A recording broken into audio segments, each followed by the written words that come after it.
C.S. Lewis wrote this in a book review for a very popular work that came out during his lifetime, that he actually read to him before it was published. This is what he said in the book review. "This book is like lightning from a clear sky. Probably no book yet written in the world is quite such a radical instance of what its author has elsewhere called subcreation. The names alone are a feast. Here are beauties which pierce like swords or burn like cold iron. Here is a book that will break your heart. They will know that this is good news, good beyond hope." C.S. Lewis, of all people, knows the best books, the greatest books, are ones that will break your heart. Well, what book's he talking about? I'm sure you know. The Lord of the Rings, come on, you know. And I know this is a very intelligent audience, so I know you love Lord of the Rings just like Lewis and just like I do. It's been proven, by the way, even if you don't like it, you're wrong. Poll after poll has proven that The Lord of the Rings is one of the greatest books ever written, beloved by humanity across cultures. In fact, the BBC did a big read poll in 2003 where they asked almost 1 million of their readers, what is the greatest book of all time? What's your favorite book of all time? And of course, Lord of the Rings was number one. Waterstone's Books, which is a popular bookstore chain across the UK and Ireland, they also did some polls for the book of the century, the best book of the 20th century. And to the horror of critics and experts everywhere, Lord of the Rings was number one every time. They even tried to encourage the Daily Telegraph to do another poll to see if we could get a different result, see if we could fix this.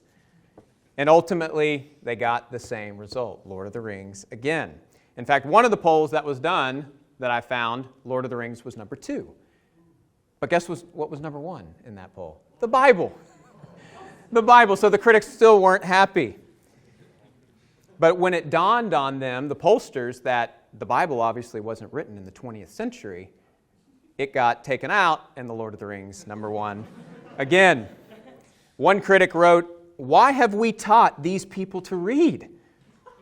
What has become of our sacred education if they're going to read this juvenile trash?" I don't know if they said it like that, but that's how it reads. Other critics used expletives that I cannot repeat here. This whole critics versus the people with The Lord of the Rings reminds me of a recent controversy, the controversy over Dave Chappelle's recent Netflix special. And we see the same kind of thing happening in the tomato meter, the Rotten Tomatoes breakdown of critics versus the people.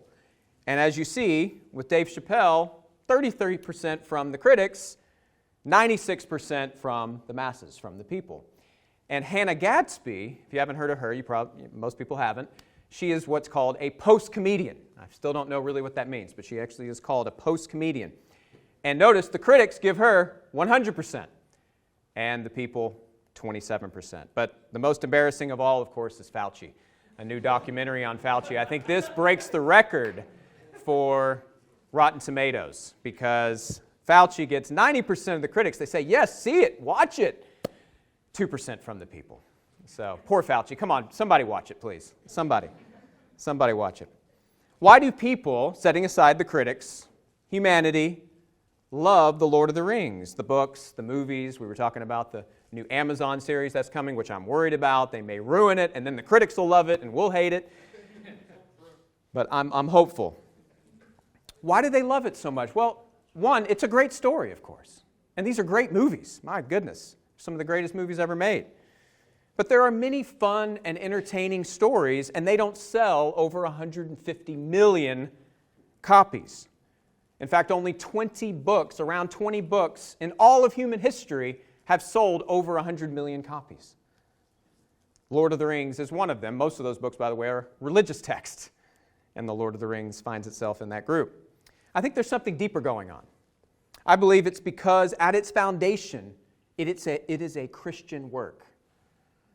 And it vividly and creatively captures the most essential elements of the Christian story. Tolkien admitted as much if you read his letters. He actually says in one of his letters that Lord of the Rings is all about God and his sole right to divine honor. In fact, we have 3 Christ figures in Lord of the Rings, and by the way, Tolkien admitted this too. He hated allegory, but when people talk to him afterwards, he said, oh, yeah, you're probably right. Yeah, it was subconscious, but you're right. These are pictures of redeemers. All 3 of these Christ figures die and rise again in their own way and save Middle-earth in their own way. Gandalf is the prophet, Frodo's the priest, and Aragorn's the king, the great king, the Usilliador's heir, prophesied to be the future king of Gondor. Amen? As humans made in God's image, we love to see people like this, hero Christ figures, conquering evil, saving, rescuing, redeeming. The more like Christ they are, the more we love it. And in dark times, and of course we live right now in very dark times, we need heroes. And in fact, I think in times like this, we're so desperate for heroes, we even love heroes like this. Fat Thor. I think Fat Thor perfectly captures the hero of our days. He doesn't exist, and even in myth, he's weak and pathetic. All the great stories steal from the greatest story ever told, the Christian story. And that's pre-Christ, that's thousands of years before Christ came, and that's now 2,000 years later in cinema, in comic books, go down the list of all the great stories of today. Superman, Harry Potter, Neo of the Matrix, we got more of those coming. Aslan, C.S. Lewis said Aslan is Christ. Aslan isn't an allegory for Christ. He's Christ if Christ were to incarnate himself in a world like Narnia. So he is Christ. And then, of course, Gandalf. And the reason why I picked these, not only because I love all of these, but these characters, these figures, all had literal death and resurrections in their stories. And their authors said that they patterned those death and resurrections after Christ. And notice they orbit. They're orbiting. They're the imperfect types and shadows that are orbiting the archetype of archetypes, the real thing. And that, the Passion of the Christ, is when the real thing, at least the Passion, was put on screen. And when that happened, guess what happened? It became the highest grossing R-rated movie of all time. I think it's adjusted a little bit, but if you adjust for inflation, it's still the highest grossing R-rated movie of all time. Christ owns even the R-rated market. In fact, we have Halloween coming up, so what's the scariest movie, not just critics, but all audiences, almost every list I've ever looked at least shows up in the top 5, but it's usually number 1. What's the scariest movie ever made? I would say Come and See. If you have watched it, it's really disturbing stuff. Okay, that's just one maybe most people haven't seen, but usually what's on the list is The Exorcist. The Exorcist is what shows up. And what's interesting is, what movie has the name Christ said, at least not as a blasphemous term, used Christ more than any other movie? The Exorcist. And it's dealing with Christ's archetypal evil enemy, Satan himself. I don't think that's by accident. The world was dreaming about Christ long before he came. I think aspects of his coming are a part of our humanity's as a whole collective unconscious. I think saviors, heroes, virgin births, dying and rising gods, being made gods after death. You can find these aspects of that story all throughout cultures for thousands and thousands of years, even before Christ. But here's the thing about all those stories. They're all legends and myths. And even most of the people writing them knew they were legends and myths. They're based on gods. They're based on, most of the stories aren't even people who actually existed in history. But the Christ story is the true hero's journey.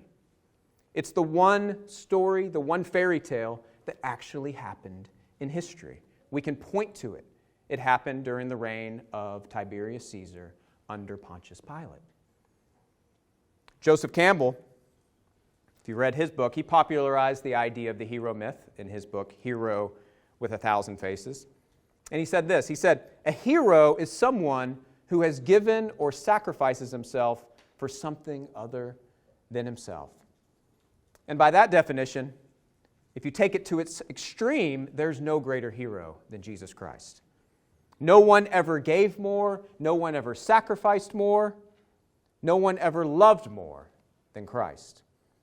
Campbell was right about a lot of the things he said about the hero myths in the different cultures. But what he missed the whole thing, because he missed the fact that the Christ story is absolutely unique. It's the one story, one hero myth that actually happened in history. It's the true myth. Carl Jung, famous psychologist, he got closer to the truth because he highlighted how Christ and his story is absolutely unique. He is the archetype of archetypes, but Jung wasn't all the way there because he still didn't ground it in history. So we have Jordan Peterson, who's gotten a lot closer to the truth. In fact, he's in dangerous territory of becoming a Christian. He regularly says that Christ is the archetypal redeemer. He's the culture bearer. He is the, emphasis on the article, he is the divine hero. I love this line from him. He says, "You are either aiming at Christ or something lesser." Every day, you are either aiming at Christ or something lesser. And the Bible calls that something lesser idolatry. And if you listen to his podcasts over the last 2 years, as I have, you'll hear him wrestling with the key issue. Is the Christ story, okay, that Christ story is the greatest of all, but did it actually happen? Is it true? Did it actually happen in history? He's really wrestling with that. And one thing I love about him is every time he mentions Christ and really talks about Christ and gets deep into this, he starts to cry. He starts to weep, which is beautiful. He also said one of the most profound things that I've heard in a while. He said this, "I do believe the figure of Christ is the culmination of a centuries-long discussion. Imaginary, explicit, logical, deductive, creative in art and literature, music and architecture. It is the consequence of a millennial-long discussion about what is the ideal human. At minimum, Christ is the ideal human. Speaking psychologically, that is the role this figure plays. It's what we are striving for, whether we know it or not. It's what we are disappointed in when people don't manifest. You know, I meet you, and maybe I'm excited to meet you, and it's a letdown. Why? Because you're not everything I hoped you would be. Who do I really hope you would be if I could have my hopes fully realized? What does it even mean that we hope for someone to be someone? Who is it we're hoping they'll be? We're hoping they'll be Christ." Isn't that profound? I love that. You've heard the saying, don't ever meet your heroes because they'll disappoint you. It's so true. They really will. They'll disappoint you. You know why? Because you're looking for Christ. You're looking for Christ, and they're imperfect.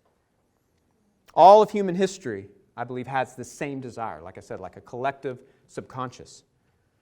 They're crying out. Humanity was crying out, even if it didn't know the words and what to say, but they were crying out, "Maranatha, come, Lord Jesus. Ransom us. Save us from death. Save us from our sins." And then the Scriptures answered with the great verse in Galatians 4:4. "In the fullness of times, God sent His Son." He came just at the right time. Just at the right time. And G.K. Chesterton said something similar to Peterson about 100 years before Peterson. He said, and a lot more concise, he said, "Christianity met the mythological search for romance by being a story, and the philosophical search for truth by being a true story. It was that abyss that nothing but an incarnation could cover, a divine embodiment of our dreams." A divine embodiment of our dreams. I think the most concise picture of this divine embodiment of our dreams, what C.S. Lewis called the true myth, is found in this poem, in this hymn that was sung to Christ in worship by the earliest Christians. It's this priceless treasure that's found in Philippians chapter 2, in one of Paul's letters. He's actually quoting it. It goes back even earlier. But it's this poem, it's this hymn. And it has the earliest statement of Christology that we have on record. It probably dates to within 10 years of Jesus' death. An incredible thing. It's the earliest statement of who Jesus is and the worship of Jesus and that He is God.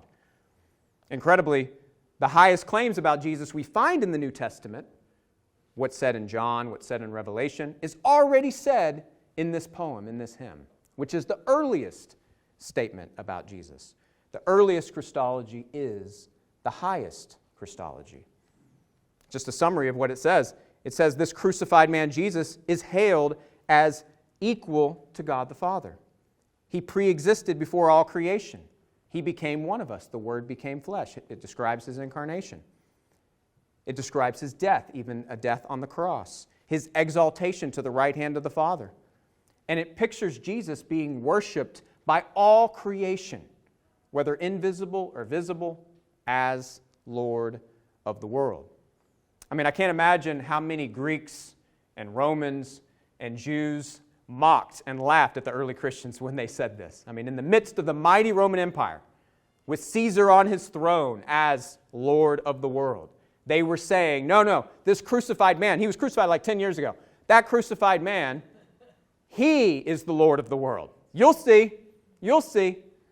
I can't imagine how they mocked. We get a little taste of it in the New Testament and in the early church fathers. But I'm just curious, who's laughing now? Who's laughing now? We have 2,000-year hindsight now. Let's read this great poem, Philippians 2, 5 through 11.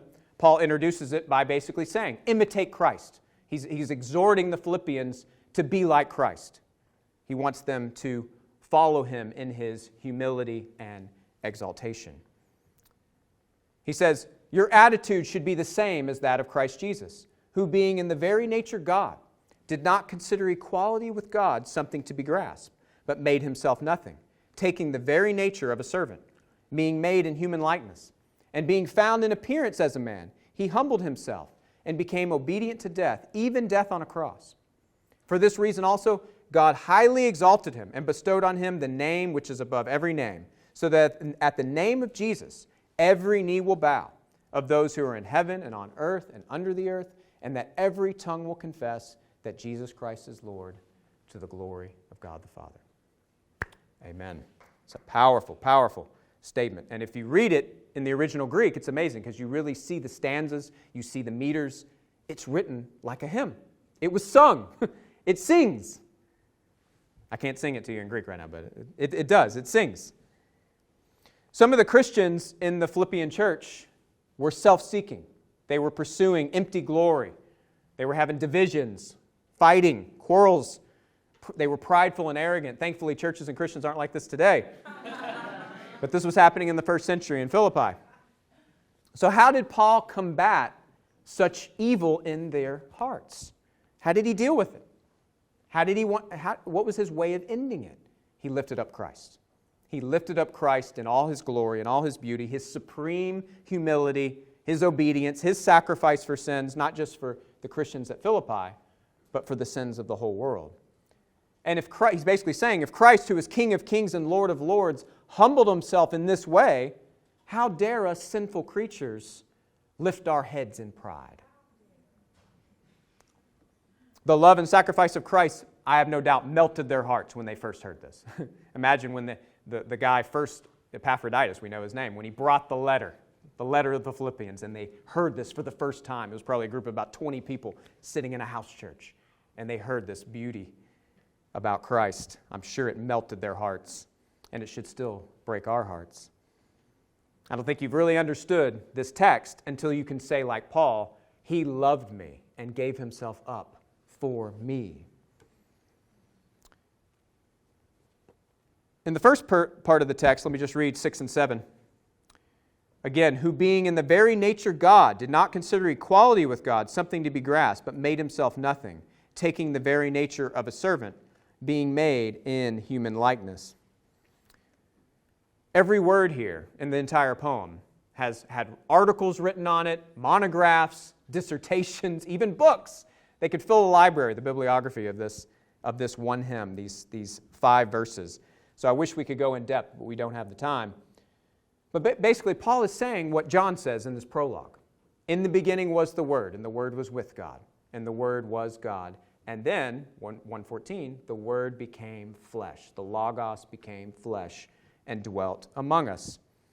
He's saying that Jesus, and the language here is, in the form of God, instead of the Logos of God, he eternally existed in the Godhead, equal to God the Father.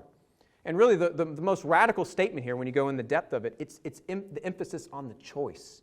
That's what's being emphasized here. It was a choice.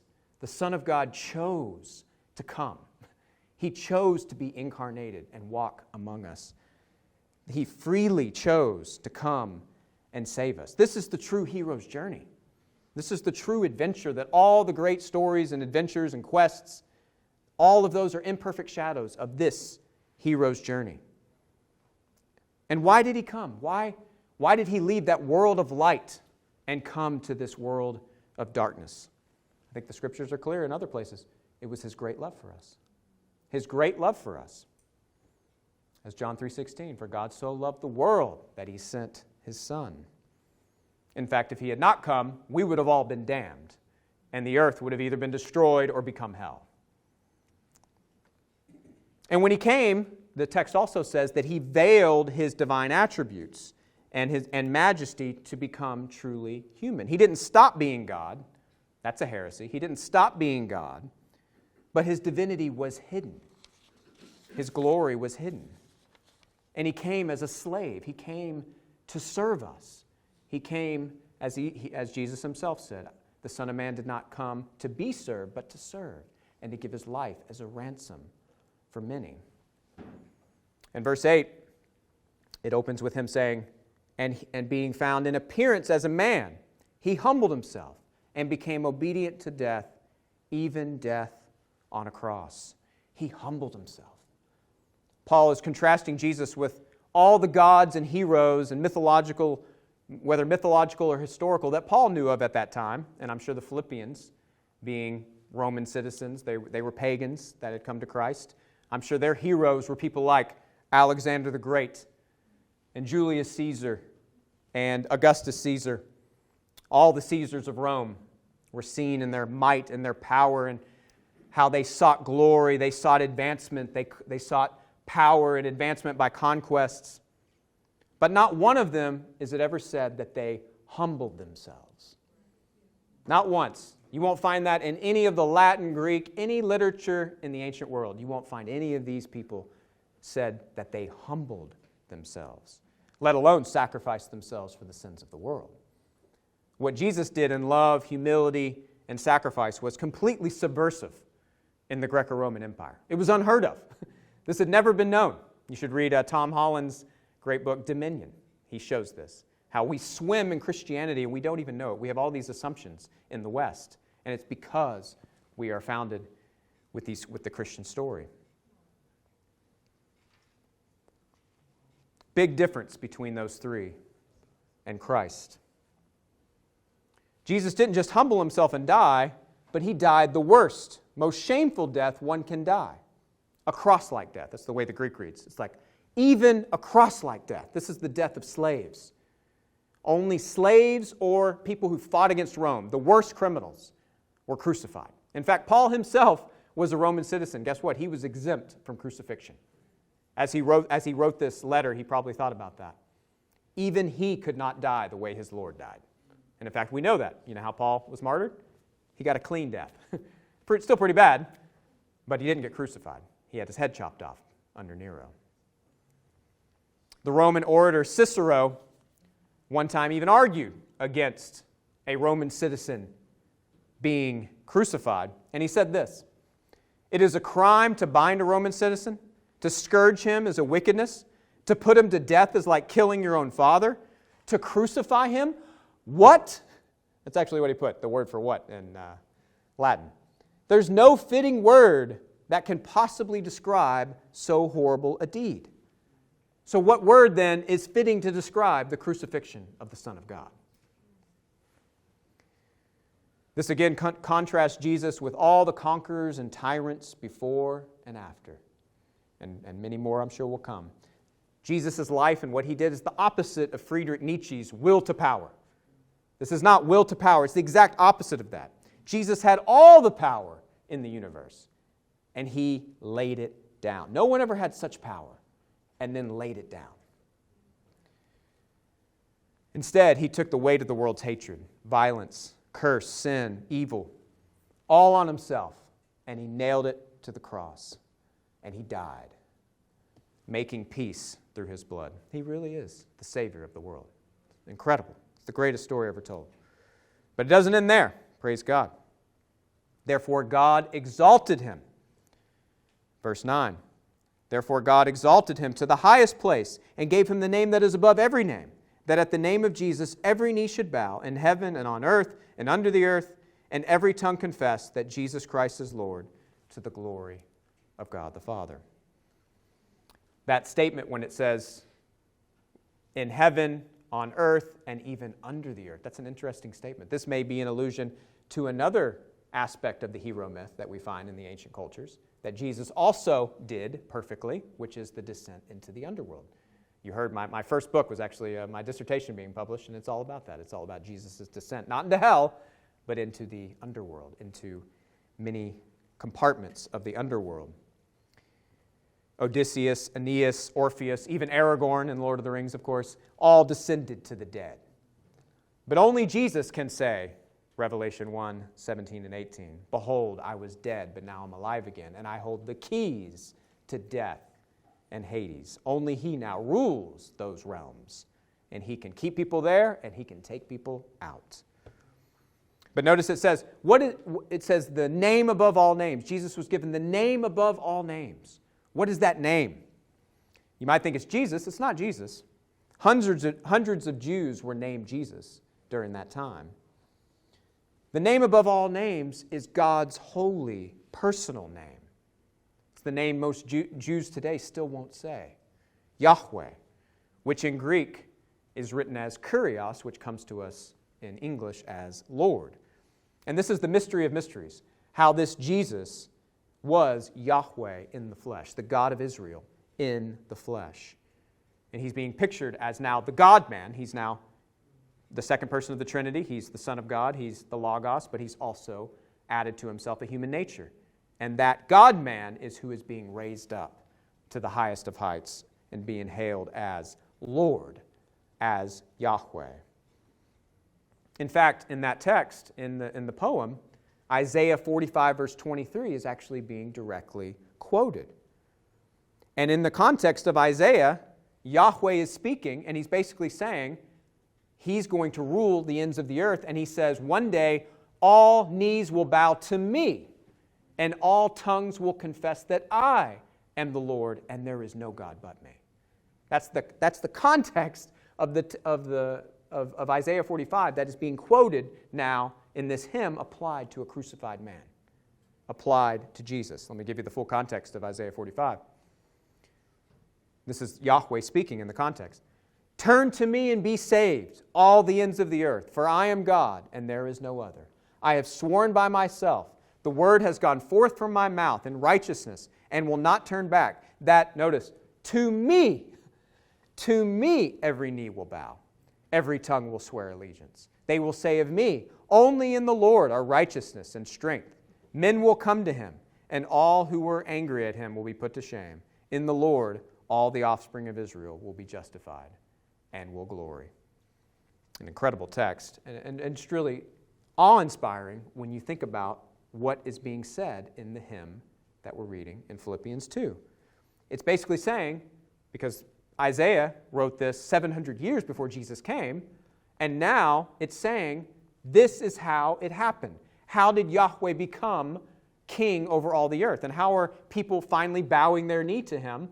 Ultimately, it's through the obedience, the humility, the coming of Jesus Christ. It's through his death and his resurrection and his ascent to the right hand of God. So when we say Jesus is Lord, we are saying Yahweh has become king. We're saying the same thing. He has become king and he is Lord of all. Incredible. So whether you believe it or not, willingly or unwillingly, every knee will one day bow, and every tongue will confess that Jesus Christ is Lord. And you want proof? It claims it right there in the text, but you say, oh, I want proof. I need more proof than that. Well, I think the primary proof God gave us is the resurrection of Jesus. The resurrection of Jesus is the strongest historical proof and evidence that he's left behind. I wrote a whole book on it. That was my second book, The Bedrock of Christianity. So go read my book. But we're still feeling the tremors. We're still feeling the tremors of that resurrection earthquake that happened 2,000 years ago in the early 30s AD. But here's an extended proof. Here's a proof that comes from the resurrection that you can see with your own eyes, just as you can see the sun in the sky. You can see this with your own eyes. And it's this. When this text was written, as I said, within 10 years of Jesus' death, how many Christians were there in all the world in the Roman Empire? Maybe 10,000. Thousands of Christians, okay? And what were they doing? They were definitely bowing the knee. And they were confessing Jesus as Lord. But only them, out of all the mighty Roman Empire, China, everyone in the world, it was only them doing that. And they claimed that this would be what every single creature that God has made, whether invisible or visible, will do. Now skip ahead 2,000 years in 2021. And I ask the same question. How many across the world now are bowing their knee and confessing Jesus Christ is Lord? The latest Pew stats say about 3 billion. About a third of the world at least claim and profess that Jesus is Lord. And let's not forget the good angels. The good angels in heaven are also praising Jesus right now and confessing Jesus as Lord. So we have the good angels, and we have a third of planet Earth right now confessing Jesus as Lord. Well, looks like we're on our way. Looks like this prophecy might actually come true. We're moving that way, it seems.